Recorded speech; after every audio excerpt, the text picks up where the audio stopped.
Welcome to EPG Pathshala. I am Dr. Anurekha Chariwag, Assistant Professor, Department of Sociology, University of Pune. I am coordinating the paper on Sociology of India.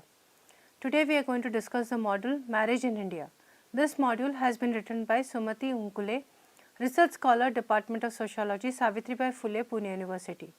This module will discuss the social institution of marriage, the various theoretical perspectives that has been used to analyze marriage in India. Further, it will also analyze the impact of neoliberal policies on marriage practices in India. And finally, it will also understand the changing nature of marriage within contemporary India, and will end with challenges to the institution of marriage in India.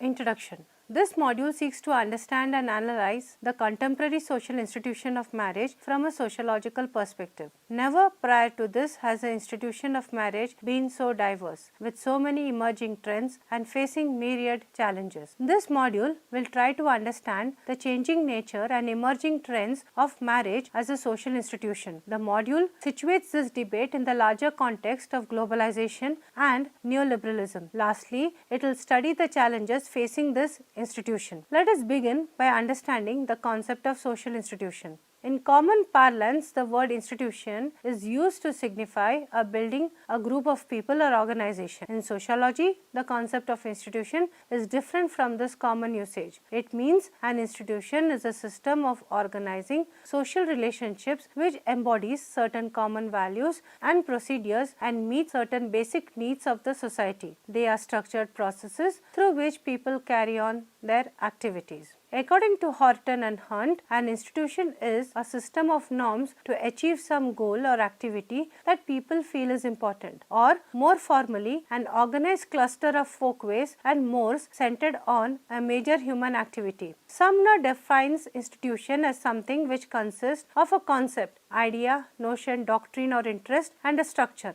Institutions have emerged gradually over the years as products of people living together. Earlier, when people started living in groups, they developed certain patterns in their day-to-day life to meet their daily needs. Slowly, these patterns were accepted by a large number of people and received social sanctions. Eventually, rules were established and these rules were codified into laws. These practices continue to develop and change. At the same time, institutions impose constraints on individuals. In this module, we are going to study the social institution of marriage. Marriage as a social institution. Marriage as an institution has a very long history. The work of sociologists like Edward Westermarck, The History of Human Marriage, and historians like V.K. Rajwade, The History of Marriage in India, are some attempts to record the history of marriage as a social institution. Marriage initiates a man and a woman into a family life. Largely considered as a stable relation, it permits a man and a woman to establish sexual relations and have children.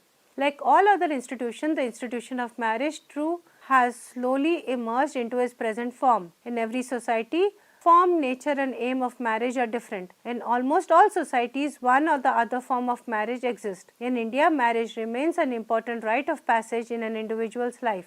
Definition. Edward Westermarck, in his well-known book The History of Human Marriage, defines marriage as a more or less durable connection between a male and a female, lasting beyond the mere act of propagation till after the birth of offspring. Malinowski, on the other hand, defines marriage as a contract for the production and maintenance of children. Roberto Blood states marriage is perceived by sociologists as a system of roles of a man and a woman whose union has been given social sanction as husband and wife. The equilibrium of system requires adjustment between the two partners so that the role enactment of one partner corresponds to the role expectations of the other. Theoretical framework. Most of the definitions above define marriage as an institution that contributes to the smooth functioning of a society. They study marriage and the important role it plays in the society at large. That is, they study marriage from a functionalist framework.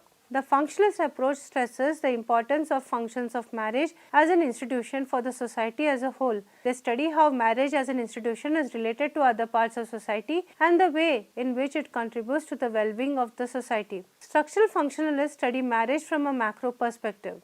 This lets them focus on the most important functions that affect nearly every marriage and not on the less common functions that affect few marriages. According to this perspective, marriage will serve the needs of society of producing children, regulating the relation between sexes. Both the partners benefit from the gender division of labor.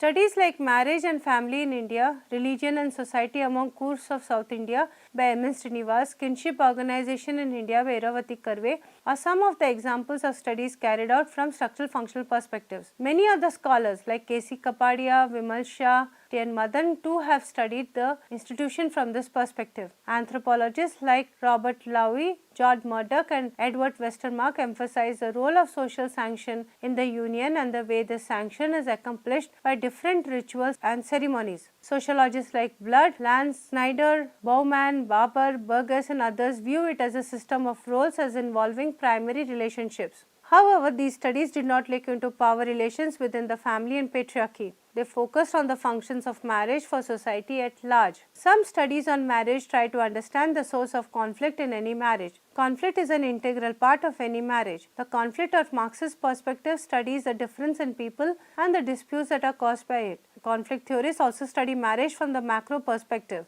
In most of the marriages throughout the world, husbands have more power than the wives and the wives have resented it. This creates conflict because men are trying to maintain power and women are attempting to gain more power. This results in conflicts in marriage. Marxists analyze the influence of class on family life, especially socialization. According to Palriwala and Kaur, understanding contemporary marriage, it is necessary to understand a political and cultural economy of marriages. Studies by Amali Phillips, Preeti Ram Murthy and Dharmal Lingam are some examples. Murray Strauss study on husband to wife power score, Women's Good Day studies on relationship between family structure and industrialization are some studies from the Marxist perspective. Studies from the feminist perspective show how marriage remains the main site of women's oppression. It remains a site where there is a production and reproduction of gender hierarchies. It leaves women exploited and powerless. Many feminist thinkers argue that women do not benefit from marriage and it is inherently negative for women. Studies by feminist scholars like Das, Dubey, Jeffrey and Jeffrey Palriwala use the feminist perspective to analyze the institution of marriage. E.V. Ramaswamy, Periyar's ideas of self-respect marriage is interpreted by many as a non-Brahmanical perspective. According to Periyar himself, respect in a marriage is neither traditional nor sacramental. Self-respect marriage not only recognizes the equality of men and women, it also helps the removal of caste system. He put forth one of the most sophisticated theories of gender. According to him, marriage regulates and disciplines women's familial and reproductive labor even as it actively denies their desires and rights to a self-respecting life of their choice, argues Geeta. Sociological studies on marriage in India. Various scholars have studied marriage as a social institution in India through different theoretical frameworks. Various studies are carried out in India regarding marriages on themes like mate selection, attitudinal studies, age at marriage, perceptions to divorce, intercaste, interreligious marriages. Kannan, Kapadia, K.T. Merchant have studied aspects relating to age at marriage studies. Kumari, Pratima, Rao and Rao, Ramanamma studied attitude towards various aspects of marriage, while J.N. Chaudhary, Y.B. Damle and others have studied divorce-related aspects of marriage. Few studies were carried out on themes of intercaste, interreligious marriage by Shah, Usha Bambawale, Ansari and Anjum. According to Patricia Robright, the shifts from structural functional, that is works of Srinivas and Karve, to structural, works of Dumo and Madan, and subsequently to cultural, Indian Nicholas Das frameworks led to new analytical insights. Recently, there has been growing studies on various aspects of marriage in the context of globalization. Post-globalized India has led to various changes in every aspect of the institution of marriage and new trends are visible. Transnational migrations and marriage, honor killing, shifts in conceptualization of marriage, change in mate selection process, kinship support in changing contexts, and role of technology are some of the emerging themes in sociology of marriage. Forms of marriage in contemporary India.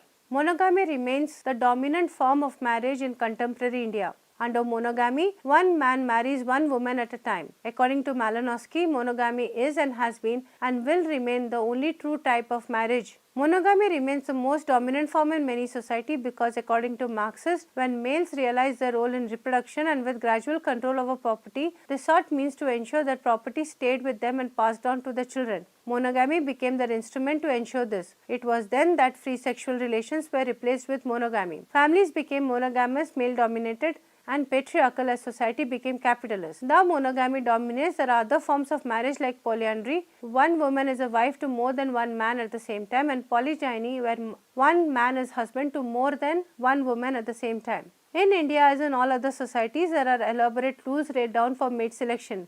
Endogamy, partner to be selected outside certain groups, remains one of the major guiding rules for mate selections even today. Endogamy and exogamy are not opposite to each other, but they supplement each other. Caste endogamy is largely followed in contemporary India. However, there have been cases reported of intercaste marriages, that is, marriage of people belonging to different castes, as their references to hypergamy or anuloma, marriage of a daughter in the superior caste or higher varna, and hypogamy or pratiloma, marriage between male of a lower varna or caste and a female of higher varna type of marriages. The 1954 Special Marriage Act legalizes intercaste marriages in India. Largely perceived as a modern phenomena, there are very few intercaste marriages taking place. Rather, in the post-globalized era, many such marriages are target of community and incidents of violence and honor killings are rampant. Why do intercaste marriages face such reactions? Caste remains a system on which the whole edifice of Hindu religion depends. If the caste system does not remain intact, the existence of Hindu religion itself is threatened. Therefore, it is important that only endogamous marriages are practiced. Dr. Ambedkar has rightly pointed out that women are the gateways to the caste system. Existence and purity of any caste depends on the women in that community, that is, upon the reproductive powers of women. Thus, there is an increasing dissent and violence against intercaste marriages taking place in India. Prem Chaudhary, in her work on North India, addresses the issue of contentious couple who refuse to get married according to family wishes and widespread violence against them. In her work, she highlights how the state works in unison with caste, gender and patriarchy. She says kinship linkages provided by marriage, legitimacy and relations established through marriage give a caste group its strength, recognition and leverage in wider society and polity, and in fact to the very process of production and political economy. Therefore, if there are any instances of marriage that upsets these arrangements, they are dealt with extreme violence. Another endogamous norm in mate selection is that of religion. Though there have been some incidents of interreligious marriages in India, they are minuscule in number. Through the Special Marriage Act 1954 allows a man and a woman belonging to different religion to marry and to retain their own religion even after marriage, yet we find most of the women in such marriages convert to the religion of her husband. In spite of having legal sanctions to such marriage, in practice such married couples are socially ostracized, left with no family support and at times killed by family or society members at large. The communalists and fundamentalists perceive interreligious marriages as a threat for their survival. To combat this, they follow a multi-pronged policy to enforce endogamous marriages. They follow various tactics, right from ideologically insisting on endogamous marriages to violently coercing them. A pamphlet distributed by Babu Bajrangi's Navchetan Trust, a communal organization in Gujarat which calls itself a social work organization, stated, "If you rescue one girl, it is same as saving 100 cows. One daughter equals 100 holy cows." In the era of globalization, when a sense of rootlessness and alienation is becoming severe, violence over issues of religion and identities are becoming more acute. Thus, we also see this modern phenomena of globalization has pre-modern implications for women as their sexuality is being redefined, especially through the institution of marriage. Another form of relationships that are increasingly becoming popular, especially in metropolitan cities in India, is live-in relationship. These relations means living together and establishing a sexual relation without marriage.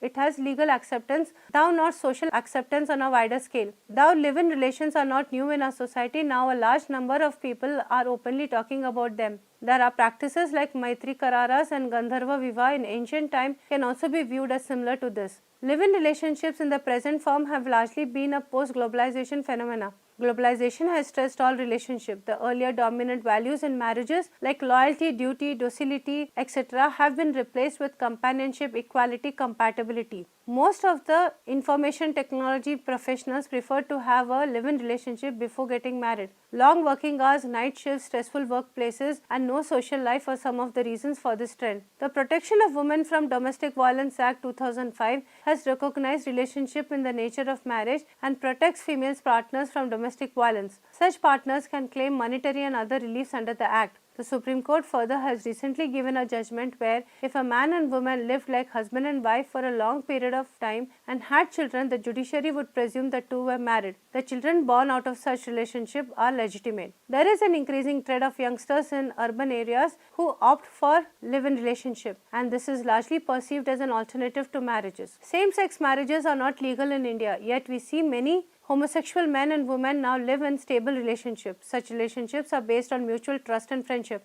There are more and more people coming out in the open and talking about the relationship. Another form of marriage and families we see in urban India are the reconstituted families. The term reconstituted family refers to a family in which at least one of the adults has children from a previous marriage or relationship. They are also referred to as step families, argues Giddens. With the increase in the rate of divorce and less stigma attached to such marriages and an increasing number of people remarrying, such type of families is growing in India. Changing nature of family in contemporary India. The social institution of marriage serves as a barometer to understand the stage of development of society. The Indian marriage scenario today once again demonstrates that Indian society has changed only superficially, but deep down it is largely the same closed, conservative, caste-based society. However, we discern certain trends in the changing nature of marriage in contemporary India at large. First, there are discernible changes in the aim of marriage. In the Hindu religion, marriage was considered as a sacrament to beget progeny, especially a son. There are many references in Hindu religious books that extol the importance of a son, which will pave way of parents to heaven. In Christian and Muslim religion, marriage too had a religious basis, the main objective of which was social sanction to sexual relations and to beget children.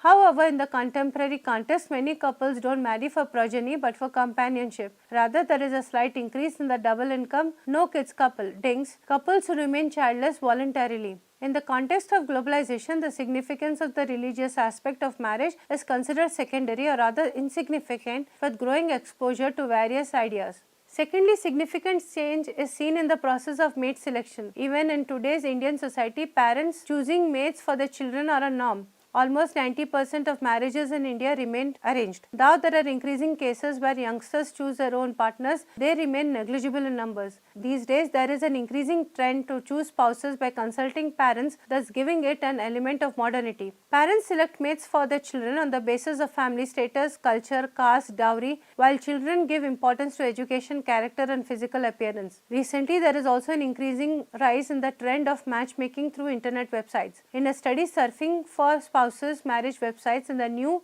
Indian Marriage, Ravinder Kaur observes that there is an increasing use of the internet for matchmaking as it expands the horizon over which brides and grooms can be served for. She also states that through the internet is an aspect of modernity as it expands choice and possibility and overcomes barriers of geography and physical location. This modernity does not encompass seeking marriage partners across traditional criteria of caste, class, religion and region. Thirdly, Indian Parliament has raised the age of marriage to a minimum of 18 years for girls and 21 years for boys. Yet, according to the recent UNICEF data, 47% of girls in India get married before 18 years of age. The various sociological studies conducted in the last few decades have also revealed that the trend in the age of marriage from 1930 onward has shown a continuous rise. Realization of dysfunctional aspects of child marriage, spread of education especially among females, freedom of mate selection, desire to control the size of family and change in the object of marriage from dharma to companionship are some of the causes responsible for this trend.